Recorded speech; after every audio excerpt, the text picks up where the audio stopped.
Two Hampshire MPs have joined the ranks of Tory rebels.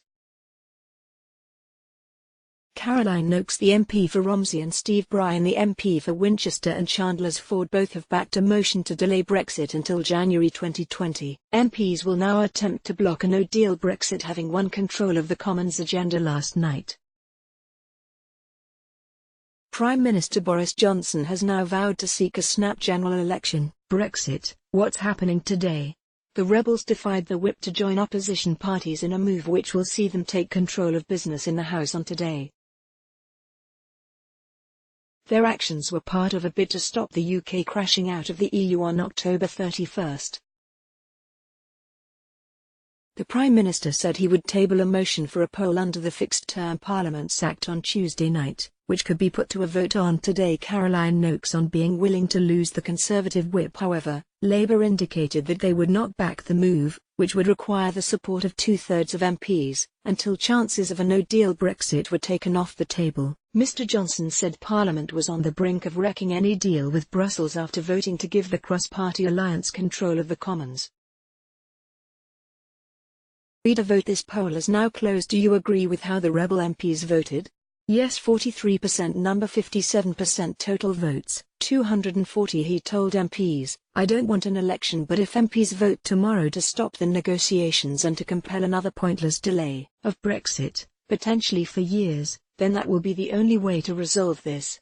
Downing Street confirmed that the 21 Tory rebels, including former Chancellors Ken Clarke and Philip Hammond, would lose the Conservative whip as a result of their actions. According to Caroline Nokes, her constituents would be worse off under a no-deal Brexit, and their futures mattered more than her own as a Conservative MP, while Steve Brine, the former health minister, said last week he was prepared to hold the PM to his claim a no-deal exit is a 1,000,000 to 1 chance.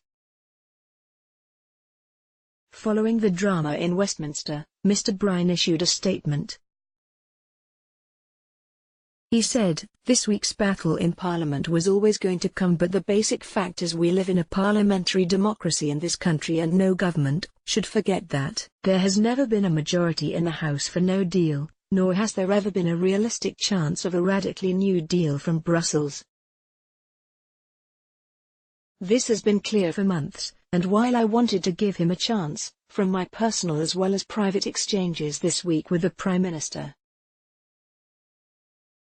it is why the do or die 31st October promise was never realistic and only really meant one thing.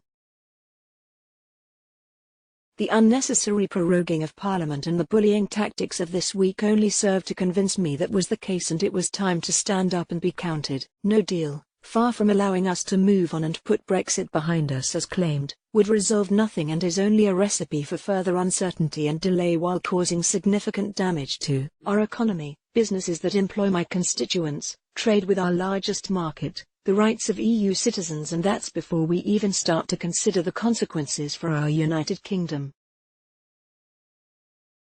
I just cannot support that.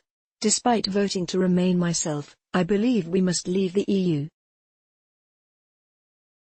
I am a Democrat and I firmly believe that the result of the referendum should be honored. I voted to trigger Article 50 and on 3 occasions for the perfectly sensible withdrawal agreement, unlike many members of the current cabinet.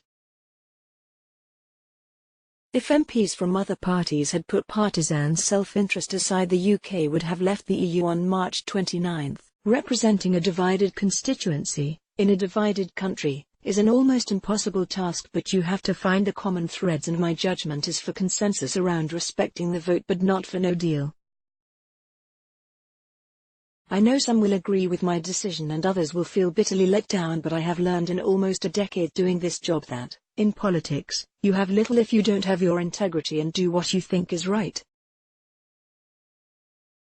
That matters to me.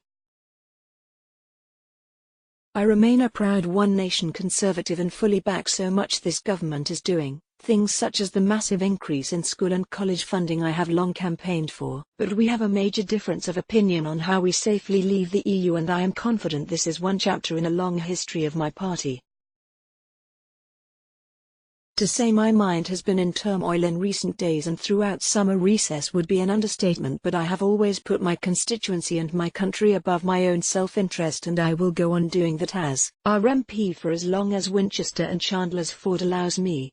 Former Tory ministers Rory Stewart, David Gauke, Greg Clark, Justine Greening, Dominic Grieve, Alistair Burt, Sam Gyimah, Anne Milton and Caroline Nokes also voted against the government. Today is set to be a dramatic day in the Commons, with Mr Johnson due to take his first Prime Minister's questions at noon before the Chancellor Sajid Javid sets out public spending plans. MPs will then debate the draft legislation put forward by a cross-party group which would require a delay to Brexit unless there was a deal or Parliament explicitly backed leaving the EU without one by October 19. Vote on a general election could be held later in the day. Jonathan P. Lagarde, Chairman, Winchester Conservative Association, emailed members, "It is with regret that I acknowledge Steve Brine MP has lost the Conservative Party whip. He is therefore no longer a Conservative MP and is ineligible to stand as a Conservative parliamentary candidate. I would like to thank Steve for all his hard work representing Winchester over the last 9 years. He has been a hard-working and dedicated MP and I wish him the very best for the future." Together with the officers of the association, I am monitoring events as they unfold and making preparations for selecting a new Conservative parliamentary candidate. These will involve holding an extraordinary Executive Council meeting followed by a special general meeting for all eligible members, to elect by ballot our candidate, the dates of which will be announced in due course.